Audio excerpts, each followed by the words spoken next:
Wajah Liao sangat mengerikan, matanya bersinar terang, dan dia menghembuskan napas berat melalui lubang hidungnya. Luo Feng, Luo Feng, Luo Feng. Bunuh dia, dia harus mati. Bahasa Cina Venina memiliki aksen untuk itu, tapi nadanya jelas tersampaikan. Pandangan Venina berbisa dan suaranya tajam. Bukankah dia akan pergi ke Australia untuk petualangan hidup dan mati? Ini kesempatan yang bagus. Manfaatkan kesempatan ini untuk membunuhnya. Petik 2. Pasangan Vulture Scorpion. Dari nama panggilan mereka, mudah untuk mengatakan bahwa mereka kejam dan jahat. Biasanya, merekalah yang mendominasi orang lain. Tapi kali ini, seseorang membunuh putra satu-satunya. Bagaimana bisa pasangan Herring dan Kalajengking tidak menjadi gila? Bunuh dia. Kami tidak hanya akan membunuhnya, kami juga akan membunuh seluruh keluarganya. Liao mengatupkan giginya. Dia membunuh anakku satu-satunya, jadi aku akan membunuh seluruh keluarganya. Setelah itu, aku akan memastikan bahwa Abu Luo Feng pun dimusnahkan. Scorpion Venina juga mengangguk. Setelah itu, dia mengerutkan kening saat dia melihat ke arah Liao. Yao, dojo batas pasti tidak akan membiarkan siapapun mengacaukan anggota keluarga petarung mereka. Begitu ditemukan, konsekuensinya akan serius. Bloodblade, dari saat itu dikejar oleh petarung dari seluruh dunia dan tidak punya tempat untuk bersembunyi.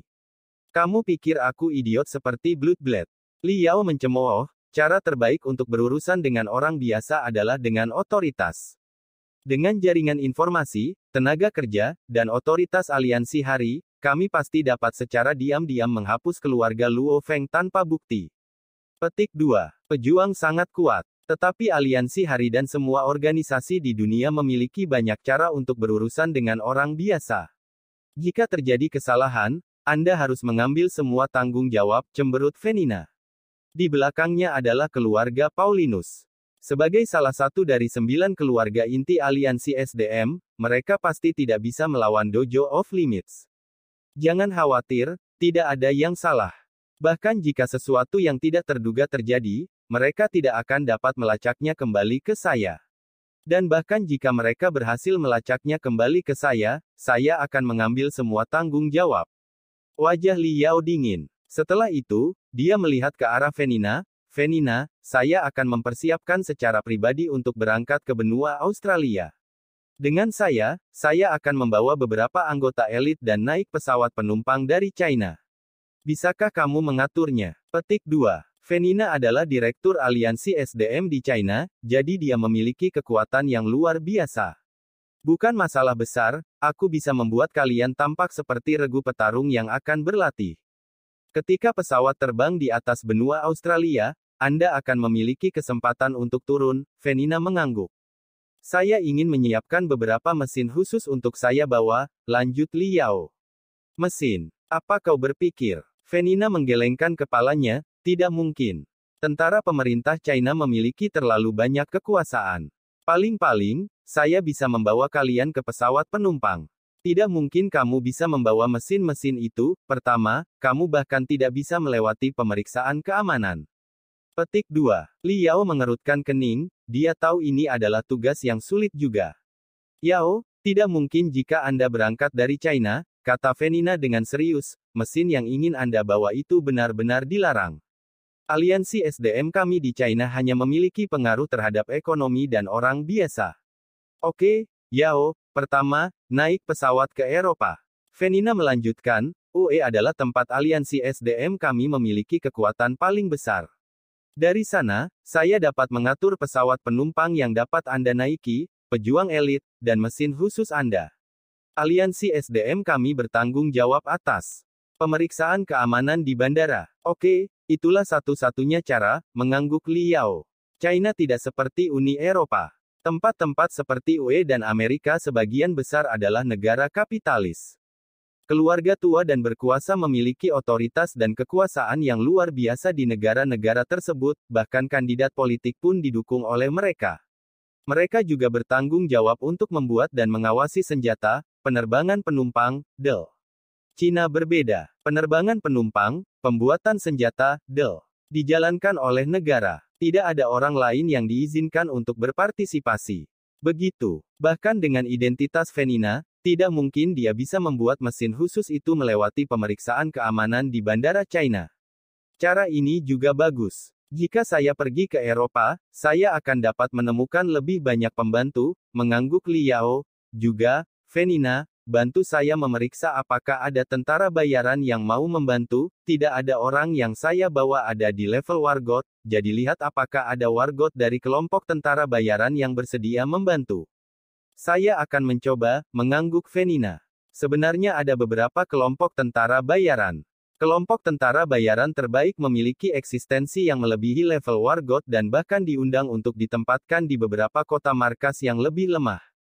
Sampai sekarang, Liao dan Venina tidak menyadari janji dari kepala Dojo of Limits, petarung nomor 1 dunia, Hong, tidak ada yang akan menyentuh bahkan sehelai rambut keluarga Luo Feng. Liao tidak tahu itu, jadi dia masih berusaha mengatur orang sebelum dia berangkat ke Eropa. Kota markas Hongning, 153 siswa dari kamp pelatihan elit dan 10 guru wargot dipisahkan menjadi 6 bus besar saat mereka meninggalkan kamp pelatihan dan menuju bandara. Pukul 9, hampir 200 orang naik pesawat. Pesawat meninggalkan kota markas Hongning dan terbang langsung menuju benua Australia. Seluruh pesawat penumpang telah dipesan oleh kamp pelatihan dan 3 lapisannya dapat menampung 200 orang. Ada banyak ruang dan setiap lapisan pesawat diputar film, jadi para siswa tidak terlalu bosan dalam perjalanan mereka. Luo Feng duduk bersama Zhao Ruo dan Xi Jiang di lapisan tengah. Filmnya berhenti diputar. Zhao Ruo melihat layar di depannya dengan kaget. Di tengah, 3 layar yang mengarah ke arah yang berbeda memutar video yang sama. Semua orang sudah selesai makan siang, jadi mulailah bersiap. Seorang pria Tionghoa parubaya berdiri di samping pajangan dan menunjuk ke arahnya. Ini adalah benua Australia saat ini. Itu salah satu area dengan kepadatan populasi monster tertinggi. Karena Australia terputus dari seluruh dunia, monster di benua ini sangat berbeda dari monster di benua lain. Misalnya, banyak monster tipe tikus dan tipe musang sangat berbeda dari yang ada di Asia dan Eropa. Sebelum periode Grand Nirvana, benua Australia terkenal dengan keanekaragaman dan jumlah hewan yang besar. Jadi sebelum periode Grand Nirvana, sudah ada semua jenis hewan di sini.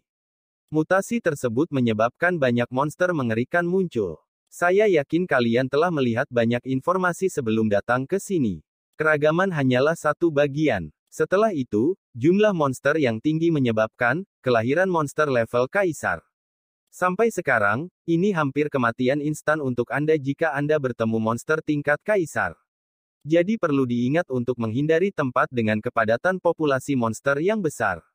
Jika Anda melihat monster level pemimpin gerombolan dalam jumlah besar, larilah sejauh mungkin.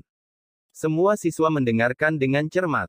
Meskipun mereka semua jenius dan angka kematiannya tidak setinggi itu. Orang masih mati. Dan ini dalam kondisi bahwa setiap orang sangat berhati-hati.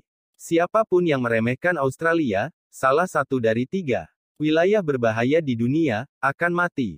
Tentu saja, monster tingkat kaisar tidak bisa diganggu untuk berurusan dengan kalian, kecuali jika Anda membuatnya marah. Jadi, ancaman terbesar adalah gerombolan monster dan monster level pemimpin gerombolan. Di tempat-tempat seperti Asia dan Eropa, populasi orang yang tinggi menyebabkan jumlah monster yang lebih sedikit. Tapi di Australia, monster dalam jumlah besar menyebabkan terbentuknya banyak gerombolan monster. Jadi saat Anda di sini, perhatikan gerombolan monster dan monster level pemimpin gerombolan. Pria Cina parubaya menunjuk ke layar. Ini, semua jenis gerombolan monster dan monster level pemimpin gerombolan yang biasa terlihat di benua Australia. Perhatikan baik-baik. Petik 2. Di layar, video diputar. Banyak siswa mengamati dengan seksama. Senior Xi Jiang, Luo Feng, bagaimana kalau kita bertiga membentuk kelompok sementara kita berada di benua Australia? Bisik Zhao Ruo. Xi Jiang sedikit mengerutkan kening. Xi Jiang jauh lebih kuat dari Zhao Ruo. Bagi Xi Jiang, monster di Australia mungkin 10 kali lebih kuat daripada yang ada di Asia, dan ada lebih banyak pemimpin gerombolan dibandingkan juga. Ini adalah kesempatan baginya untuk melatih dirinya sendiri. Jika dia membawa Zhao Ruo, itu pasti akan mempengaruhinya. Kali ini, saya pergi sendiri, kata Luo Feng. Zhao Ruo mengusap hidungnya. Zhao Ruo, ketika waktunya tiba, Pasti akan ada orang yang ingin membentuk kelompok, tersenyum Si Jiang sambil menghibur. Mendadak, seluruh pesawat berguncang hebat dan minuman para siswa habis. Beberapa siswa yang tidak memasang sabuk pengaman keluar dari kursinya. Apa yang terjadi? Seru Zhao Ruo karena terkejut. Semua siswa di pesawat itu shock. Setiap siswa, suara cerah dibawa dari sistem penyiaran, pesawat kami telah memasuki langit benua Australia. Namun, dibutuhkan sekitar 40 menit lagi untuk mencapai tujuan kami. Benua Australia terkenal dengan jumlah monster yang tinggi, jadi ada juga monster terbang dalam jumlah yang sangat tinggi. Karena sangat sedikit pesawat penumpang yang terbang melewati daerah ini, segerombolan monster terbang mencoba menyerang pesawat kami. Pesawat kita telah meninggalkan gerombolan monster terbang jauh di belakang, jadi tidak perlu khawatir. Bagian dalam pesawat menjadi gempar. Monster terbang menyebabkan guncangan itu. Hanya monster terbang dengan pesawat serang kecerdasan rendah, kata Si Jiang kepada Luo Feng dan Zhao Ruo, jika monster itu kuat, ia tidak akan berani mendekati pesawat. Jika mereka mendekat, mereka menyerahkan nyawanya, tertawa Luo Feng. Pesawat memiliki meriam laser di atasnya. Bahkan monster level kaisar tidak bisa menghindari serangan meriam laser yang sangat cepat dalam jarak pendek. Begitu mereka tertabrak, mereka mati. 40 menit kemudian, pesawat itu mendarat dan palka terbuka. Banyak siswa dan guru Wargot di ketiga lantai dengan cepat keluar dari pesawat. Wah, begitu dia keluar, bidang pandang Luo Feng melebar. Ini adalah hutan belantara terbengkalai yang tertutup hijau. Tanaman dalam jumlah besar tumbuh di mana-mana dan bayangan monster bisa dilihat di kejauhan. Bahkan tidak ada bangunan di sini. Seluruh tempat adalah padang gurun. Akan sulit hanya untuk menemukan tempat untuk istirahat di malam hari, beberapa siswa sedang berdiskusi di antara mereka sendiri. Seorang guru Wargot hitam berbicara bahasa Mandarin dengan keras, semua siswa, catat koordinat saat ini melalui jam tangan komunikasi taktis Anda. Sekarang, jam 15.15, tanggal 1 Agustus tahun 2057. Misi Anda adalah bertahan hidup di benua Australia selama 28 hari. Pesawat kami akan tiba di sini pada pukul 12 siang tanggal 29. Kami akan menjemput semua siswa di sini dan kemudian kembali ke kota markas Hong Ning. Sekarang, petualangan hidup dan mati Anda, secara resmi. Semua guru Wargot dengan sigap kembali ke pesawat penumpang. Setelah itu, pesawat perlahan-lahan naik dan berubah menjadi cahaya biru saat menghilang di cakrawala. Di gurun, hanya 183 siswa yang tersisa. Semua siswa berpisah menjadi beberapa kelompok saat mereka mencoba mengundang beberapa pejuang yang kuat untuk bergabung dengan mereka. Ini terutama terjadi pada siswa yang lebih lemah yang baru saja bergabung dengan kamp pelatihan elit, karena bertahan hidup sendirian di benua Australia akan menjadi misi yang mustahil. Luo Feng, terdengar naik. Luo Feng menoleh dan melihat senior Si Jiang. Si Jiang menghela nafas, ini adalah pedalaman benua Australia. Sebelum periode Grand Nirvana, sebagian besar penduduk berkumpul di sisi timur dan tenggara benua. Untuk daerah tempat kita berada, akan sangat beruntung jika menemukan kota kecil. Petik 2. Luo Feng mengangguk. Kota-kota yang hancur melayani satu tujuan bagi para pejuang, tempat berlindung.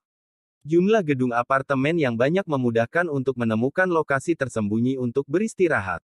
Tapi, hutan belantara tak berujung di benua Australia ini akan menyebabkan banyak sakit kepala. Di alam liar, akan sulit untuk beristirahat jika Anda sendirian. Setelah kamu tertidur, monster mungkin memakanmu saat kamu berada dalam mimpimu. Si Jiang memandang Luo Feng, bagaimana kalau kita berdua membentuk satu tim?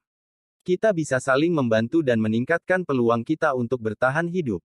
Kamu dan aku. Luo Feng sedikit mengernyit. Jika bukan karena burung bangkai Liao, bermitra dengan Si Jiang akan menjadi ide yang bagus. Namun, dia harus berurusan tidak hanya dengan monster kali ini, tapi juga dengan burung nasar Liao sendiri. Senior, aku punya beberapa masalah rumit yang harus ditangani selama aku di benua Australia, jadi aku harus pergi sendiri, kata Luo Feng dengan serius.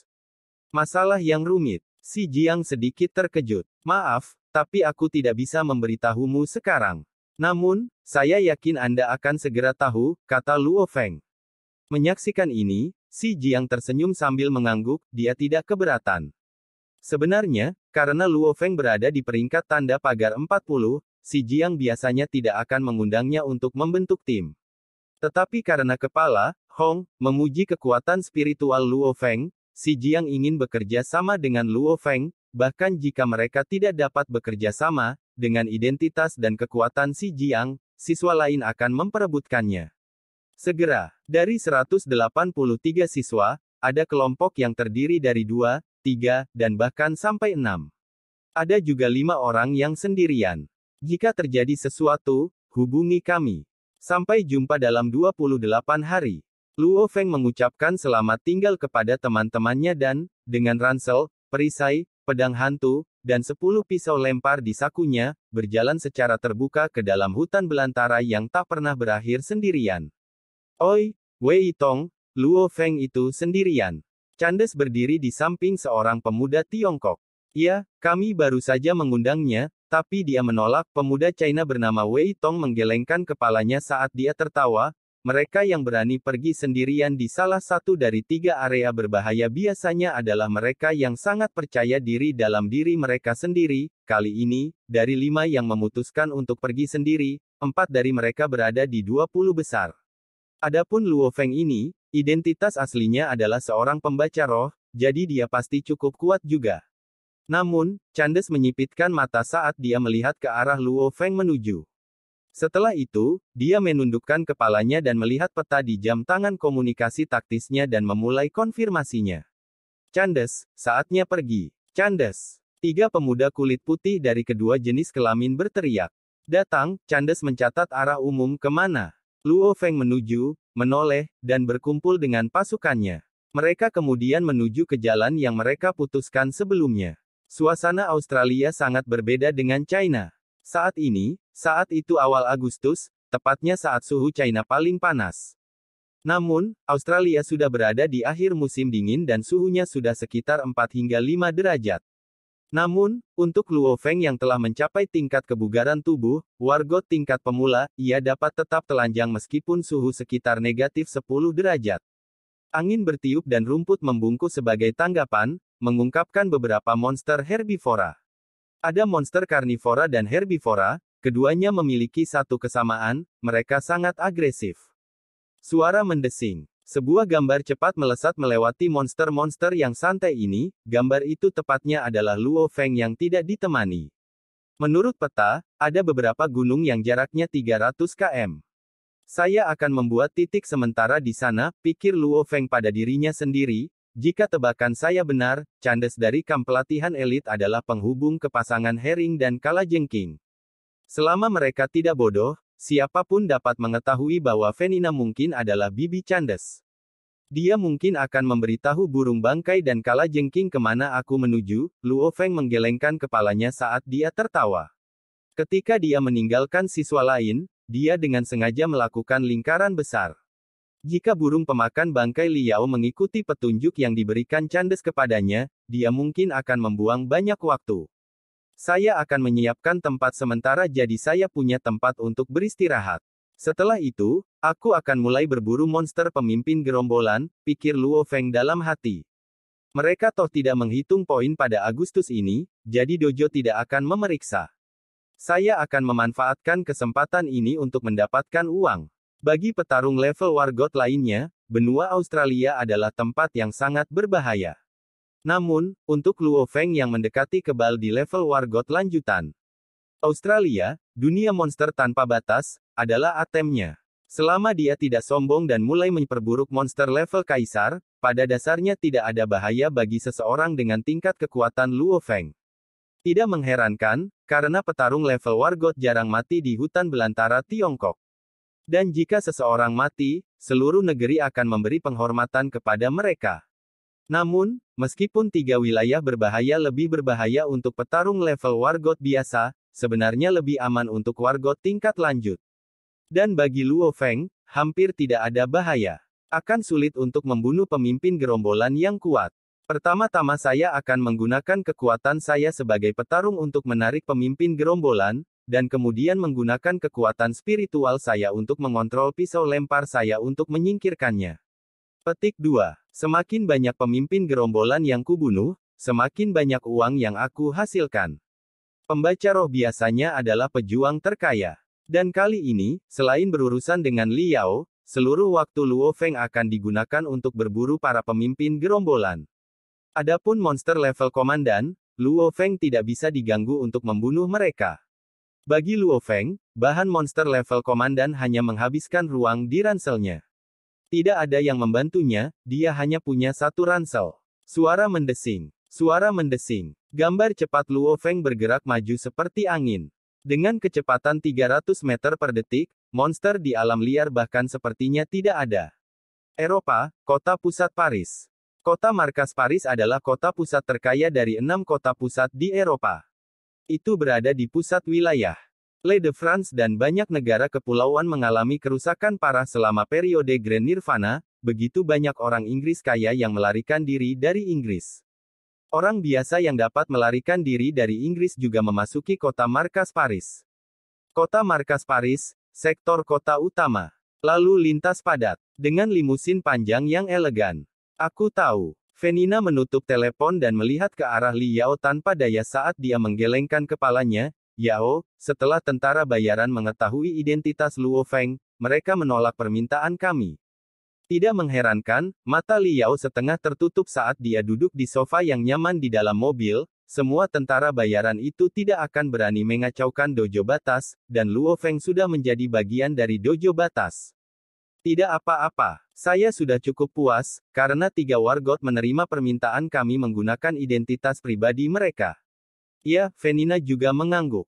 Semua permintaan mereka kepada tentara bayaran ditolak, tetapi ada juga wargot dalam kelompok tentara bayaran yang menerima permintaan menggunakan identitas pribadi mereka. Wargot juga perlu menghasilkan uang, dan wargot dibagi menjadi tingkat mahir, tingkat menengah, dan tingkat pemula. Ada 1 wargot tingkat menengah dan 2 wargot tingkat pemula yang memutuskan untuk menerima permintaan ini. 1,5 miliar euro untuk wargot tingkat pemula dan 3,0 miliar euro untuk wargot tingkat menengah. Jumlah uang ini sebanding dengan pendapatan setahun penuh untuk level masing-masing. Yang harus mereka lakukan hanyalah bertarung sekali, dan target kali ini adalah pemula berusia 19 tahun. Mereka juga percaya bahwa Dojo of Limits tidak akan mengganggu para wargot dari kelompok tentara bayaran masing-masing. Limusin berhenti dan pintu terbuka. Venina dan Li Yao keduanya turun. Hualah, sebuah bus besar dan truk diparkir di belakang. Pintu terbuka dan sekitar 50 orang dengan sigap turun dari bus besar tersebut. Orang-orang juga turun dari dalam truk, masing-masing membawa 1 kotak. Pasangan Li Yao dan Venina datang. Hati-hati, angkat dengan hati-hati dan letakkan dengan ringan, perintah Li Yao. Iya, para anggota elit yang membawa kotak-kotak itu sangat berhati-hati. Mereka sangat jelas dengan apa yang ada di dalam kotak yang mereka bawa, senjata pamungkas yang digunakan manusia untuk melawan monster meriam laser. Meriam laser adalah senjata jenis energi terarah yang besar. Ia sangat rumit, terbuat dari banyak bagian, dan sangat besar. Jadi biasanya, hanya pesawat penumpang dan kereta api yang bisa membawanya. Kota-kota markas besar juga memilikinya, karena meriam laser biasanya merupakan bagian dari sistem pertahanan mereka. Setelah Anda merakit meriam laser, terutama yang berfrekuensi tinggi, mereka menghabiskan banyak ruang. Itu tidak dapat dipindahkan setelah dirakit. Jadi sekarang, meriam laser telah dipecah menjadi beberapa bagian dan akan dipasang ketika bagian-bagiannya mencapai tujuannya. Aku harus melalui banyak hal untuk mendapatkan set ini, meskipun itu bukan dari level tertinggi. Venina merendahkan suaranya, namun, pengaturan frekuensi tertingginya seharusnya dapat sangat merusak monster level kaisar. Melawan monster level pemimpin gerombolan, 100% peluang untuk membunuh mereka. Jika Anda menggunakannya melawan Luo Feng, pasti tidak akan ada masalah. Namun, yang terpenting adalah energi. Dengan energi yang dibawa bersama ini, itu akan cukup untuk memotret pada frekuensi tertinggi 3 kali. Untuk pengaturan selanjutnya, bisa memotret 9 kali. Gunakan secara konservatif. Li Yao sedikit mengangguk. Mereka melalui cukup banyak hal untuk mendapatkan benda ini di tangan mereka. Untungnya, UE adalah tempat markas utama aliansi SDM. Dan keluarga Paulinus awalnya adalah keluarga pedagang senjata. Namun meski begitu, mereka harus menggunakan sedikit energi untuk mendapatkannya. Li, suara penuh gairah terdengar dari samping. 3 pria berjalan ke arahnya. 2 orang kulit putih dan 1 pria berkulit kuning. Ketiga orang ini adalah wargot yang disewa Li Yao kali ini. Li Yao tersenyum saat menyapa mereka. Tiba-tiba, teleponnya berdering. Halo, Li Yao menjawab teleponnya. Bapak, Li, para petinggi telah memerintahkan kami untuk menghentikan semua operasi. Maaf. Suara di telepon rendah tapi penuh permintaan maaf. Wajah Li Yao berubah secara dramatis dan menjadi sedikit galak, berhenti. Siapa yang memberi perintah? WHO. Perintah langsung dari Haki, kata suara di telepon. Li Yao memasang wajah buruk. Yao, ada apa? Tanya Venina. Wajah Li Yao pucat saat dia berkata dengan rendah, orang-orang yang saya atur di China menghentikan apa yang mereka lakukan. Berhenti. Venina cukup terkejut. Tiba-tiba, ponsel Venina juga mulai bergetar. Venina berjalan ke samping saat dia mengangkat teleponnya. Venina. Suara yang sangat keras naik. Wajah Venina berubah dan dia langsung menjadi sangat sopan, ketua. Bagian yang mengelola seluruh aliansi hari adalah perakitan sekutu, yang juga merupakan perakitan bawah tanah legendaris. Dan ketua adalah orang yang paling berkuasa di majelis. Sebagai kepala dari seluruh aliansi hari, bisa dibayangkan betapa tingginya posisinya. Identitas seperti apa yang dimiliki oleh ketua aliansi hari, yang mengontrol setengah dari ekonomi dunia. Ada beberapa eksistensi yang melampaui level wargot yang bersedia menerima undangan ketua untuk bekerja di majelis. Venina, dengarkan baik-baik, suara yang bergema menjadi serius, kamu sama sekali tidak diizinkan untuk menyentuh keluarga Luo Feng. Jika itu terjadi, seluruh keluarga Paulinus Anda akan dihukum oleh seluruh aliansi. Petik 2. Wajah Venina berubah secara dramatis. Huff. Telepon ditutup. Apa yang terjadi? Li Yao datang dari samping dan menatap Venina dengan wajah bingung. Ketua, secara pribadi dipanggil oleh ketua, wajah Venina pucat pasi. Dia tidak bodoh, untuk memungkinkan orang terbesar dari seluruh aliansi hari untuk secara pribadi melakukan panggilan ini dan untuk memperingatkannya tentang kemungkinan sanksi terhadap salah satu keluarga inti dari aliansi hari. Ketua aliansi hari harus, kami telah menerima tekanan yang tidak pernah dihadapi aliansi sebelumnya. Tekanan, dari satu orang.